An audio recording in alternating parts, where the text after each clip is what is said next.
Good evening, everybody. It is April 14th, a little after 9 o'clock at night, and here is another installment. This is our this is our second month of the fiscal year of 2015 for Bayport Owners Property Association. Again, for the small print, I want to let you know that these video recaps of our monthly meetings are my personal interpretation of what happened at the meeting. They are by no means the official minutes of the meeting. If you want the official minutes, visit our website and have a look at them. Now let me go ahead and run down the product of tonight's meeting. We had a moderately long meeting tonight.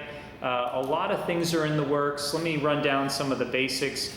Mike Wilkerson is our treasurer. He is also our waterways chairman. When he gave the treasurer's report tonight, roughly we are $350,000+ in our operating expenses. But what's a little scary, and it's just a function of the time of year, is that we are still waiting on more than half of our incoming accounts receivable to come through. Our last report is as of the 31st of March. If you'll recall, we had our bills come out mid-March. They came out a little late, so we pushed the due date to April 15th, which is tomorrow. And that is typical for our neighborhood, that, you know, it's people sometimes wait until the last minute. So hopefully when we see the numbers come through for the month ending March, our accounts receivable won't look so big. Other than that, though, financially, we did have a big carryover from last year, and we are still in very good financial shape. Going down the list, we had Jeannie Spencer, who's our ARC chairman. She had a large number of ARC requests. I believe it was 9, things ranging from paint to home modification. Some of those required discussion at our meeting. We had some more complicated ones, but nothing terribly complicated. Let's see, we have a bunch of issues with regard to our landscaping and grounds. We have an issue with the wall around San Marino. We have a lot of rust coming through with the bar that runs along the stucco, which is rusting. It's purely cosmetic, but it's still something that needs to be fixed. We also have a roof at the Palm Bay Park that is going to be replaced. We approved that line item tonight.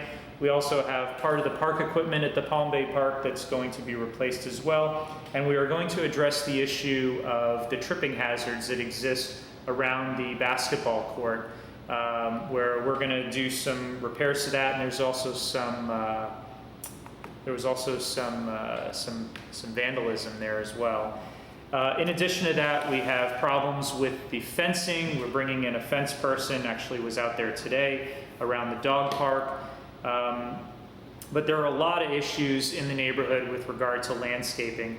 One last thing, if you've been looking at the condition of the tree at the west longboat entrance by the Bayside sign, the landscape company that did that is Baycut. They've been a really great company for us, and we did address that under warranty. Baycut is trying to revive the tree, but if it doesn't work, there will be a new tree put in its place.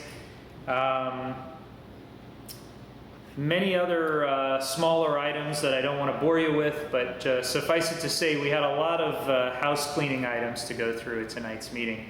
There were no big pronouncements or major plans. One thing I will talk about, just to set the seed in your mind, is we started to entertain the idea of a substantial maintenance job and maybe an improvement to our boat lift. We had an issue where one of the up-down motors went out on the lift that's closest to the guard gate, so that would be the north side.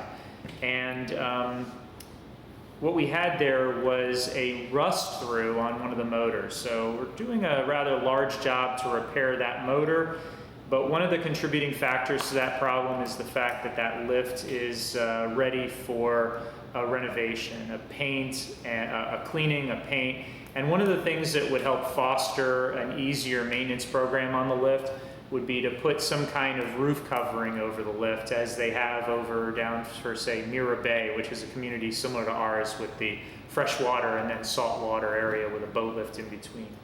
So we are beginning the process of looking at a rehab of that mechanism and maybe an improvement to it by putting a roof on it. One last thing I want to add, this is again in the very early stages, but our partners, our neighbors at Cortland Partners are beginning the early stages of developing the roughly 10 acres that's at the front along Hillsborough that surrounds the park. Some of that land is common area that belongs to you. It's part of the park and around there, but then that rest of that area is Cortland. And they are beginning to develop or come up with ideas on how to develop that property. And I can assure you, based on what I've seen so far, that if they do proceed with those plans, boy, that would really be a big help to the appearance and the quality that we see up at the front there. So I will leave you with that tonight. I thank you again for tuning in to our quick video recap of the board meeting. Thanks very much and have a great day. Take care. Bye-bye.